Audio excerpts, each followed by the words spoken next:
सवर जाएगी किस्मत ऐ गम के मारो पुकारो मेरे मौला को पुकारो पुकारो मेरे मौला को पुकारो।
और ख़ास तौर से जो लास्ट वाला स्किट था, इसे यकीनन आपको ये मैसेज मिला होगा, ये बात समझ आई होगी कि किस तरीके से जो ड्रग पेडलर्स हैं, जो ये मौत का कारोबार करने वाले हैं, किस तरीके से ये ट्रैप करते हैं लोगों को और इस मौत के दलदल में धकेलते हैं जहाँ से वापसी का सफ़र मुश्किल ही नहीं बल्कि नामुमकिन भी होता है। अनिल जी और खन्ना साहब, मैं आपको ये बताऊं कि हमने ये चौथा प्रोग्राम है इस कड़ी में जो पिछले 1 महीने में हमने किया है। मैंने बच्चों आपसे परसों एक बात कही थी जब 40RR के साथ मिलकर हमने यहाँ प्रोग्राम किया कि गुरु नानक देव जी ने कहा था कि नाम खुमारी नानका चढ़ी रहे दिन रात। तो गुरु नानक देव जी जिस नशे की बात करते हैं वो नशा खुदा से मोहब्बत का है, दुनिया को छोड़ने का है और गंदी चीज़ों से दूर रहने का है। लेकिन आप बच्चे आजकल जिन पे नमाज फर्ज नहीं भी है, वो बच्चे भी रमजान के कारण नमाज पढ़ने के लिए जा रहे हैं। और एक बात कही जाती है कि जब हम इस दुनिया से जाएंगे और आखिर में उस पैदा करने वाली ताकत के आगे हमने जवाब देना है, जिसे मैं अल्लाह कहता हूँ, कोई वाहिगुरु कहता है, कोई जीसस कहता है, कोई गॉड कहता है, कोई राम कहता है। तो जब हमने वहां हाजिर होना है तो मुसलमानों का ये अकीदा है अनिल जी कि वहां जो सबसे पहली चीज पूछी जाएगी कि नमाज पढ़ी थी या नहीं। यानी कि नमाज एक ऐसी ऑब्लिगेशन है हर मुस्लिम पे कि जिसका लेखा जोखा उसने सबसे पहले देना है। लेकिन बच्चों, आपको पता है कि कुरान में एक आयत है जो ये कहती है ला तकर्रुबुस सलाह, नमाज के करीब मत जाओ।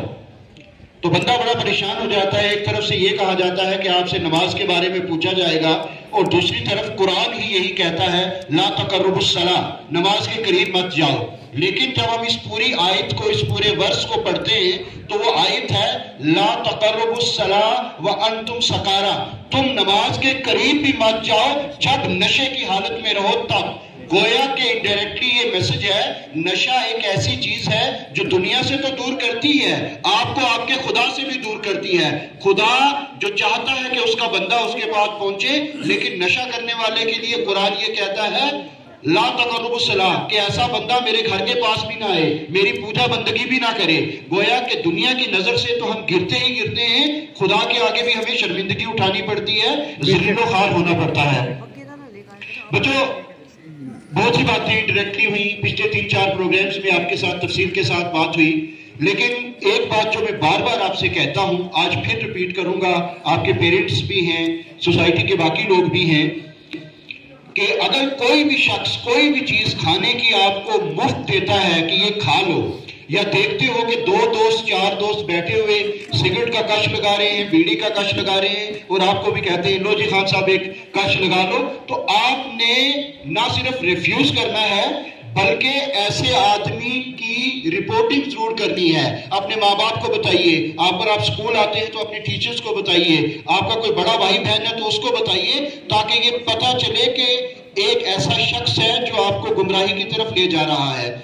जैसे इस नशे में बताया गया कि जब दित्ता आशिक के पास पहुंचा और आशिक उसे गावी के पास ले गया और भाई शराब नहीं है तो और बहुत कुछ है, तो ऐसे लोगों ने एक जाल बिछा रखा होता है। आपने आखिर में सुना ना कि तू 10-12 बंदे ला, तेरी कमीशन मिलेगी। और आपको पता है कि तकरीबन 1 ग्राम जो चिट्टे का नशा है 5-7 हजार रुपए की उसकी एक डोज मिलती है।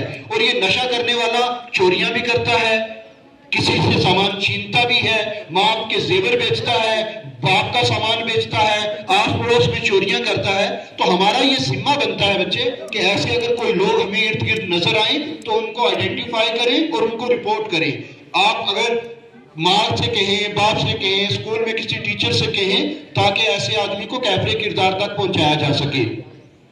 इनका एक और काम रहता है, क्योंकि नौजवानों को इतनी समझ होती नहीं है तो वो उनको लगा लेते हैं, बच्चा पार भांग लगी नहीं सी तेरे डोगे तो कुछ नहीं करना, तू जाके उस भांग को ऐसे मल के जो मैल उतरेगी वो एक माचिस की डब्बी में भर के ले आना, मैं तुझे पैसे दे दूंगा। बंदा सोचता मेरा क्या जा रहा है, वैसे भी मैं वहीं खेलता रहता हूँ, 10 मिनट में एक में डब्बी भर के ले आऊंगा तो मुझे 100 रुपया मिल जाएगा। बच्चा वो जो जहर है ना, गोया कि आप मौत बांट रहे हो और एक दिन ऐसा आता है कि जो आदमी उनके स्ट्रैप में आ जाता है फिर वो उन्हीं का हो जाता है, वो घर का नहीं रहता, फैमिली का नहीं रहता। हम आपसे बहुत सी बातें कर चुके हैं, मैं डिटेल में नहीं जाऊंगा। हमने जिस दिन डॉक्टर साहबा को बुलाया उस दिन बातें हुई, जिस दिन आरआर वाला प्रोग्राम हुआ उस दिन बातें हुई, जिस दिन आप 60 बच्चों को लेके हम डिस्ट्रिक्ट हॉस्पिटल पहुंच गए और डॉक्टर गजाला ने आपकी काउंसलिंग की। तो इन सब बातें, मकसद ये नहीं था कि आपको एंटरटेन किया जाए, खुर्शीद रातर साहब की खूबसूरत आवाज सुना दी जाए, या आज मेरे दोस्त मेरे भाई संजय जी ने अपनी खूबसूरत आवाज सुनाई, या मेरे बड़े मोहतरम प्रदीप खन्ना सर ने एक एक्टिंग करके आपको दिखा दी। मकसद सिर्फ एंटरटेनमेंट नहीं था, मकसद ये था कि इसके पीछे जो पैगाम छुपा हुआ है वो आप बच्चों तक पहुंचाया जाए। आप बच्चे 220 घरों से आते हैं यहाँ, तो ये मैसेज 220 घरों तक पहुंचे। और एक बात मैं फिर कहूंगा आप बच्चों से, इसे ध्यान से सुनिएगा। मैंने परसों भी आपको